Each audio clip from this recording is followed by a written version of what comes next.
Alors cette vidéo, on va commencer à gérer l'authentification d'utilisateur à une application web. Donc là, on a une application pour l'instant qui est accessible à n'importe qui a l'adresse.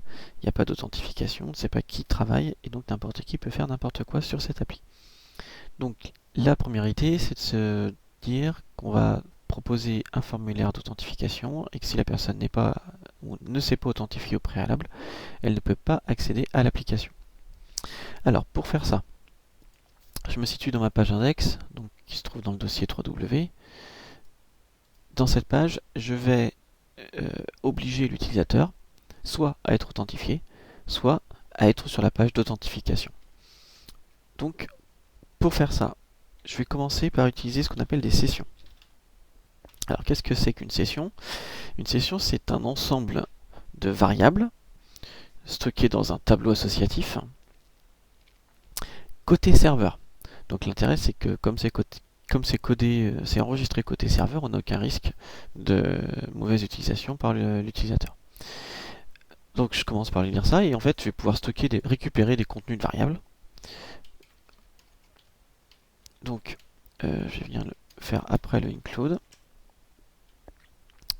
On va chercher si l'utilisateur est authentifié ou pas. Alors en fin de compte on va utiliser donc une variable de session. Donc variable de session, elles sont stockées dans le tableau $_session, puis je vais vérifier est-ce que euh, la variable de session login est définie. Si elle n'est pas définie, c'est que mon utilisateur n'est pas connecté. Si elle est définie, c'est que mon utilisateur est connecté. Et donc là, si c'est le cas où l'authentification s'est bien passée, is_set de $session login. Si je veux m'assurer que mon utilisateur est bien authentifié, donc ce qui va m'intéresser, c'est quand cette variable de session n'existe pas. Donc quand la variable de session login n'existe pas, c'est que mon utilisateur ne s'est pas connecté. Et donc, qu'est-ce que je vais faire?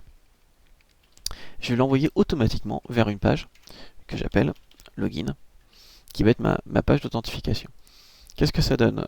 J'étais donc sur mon application.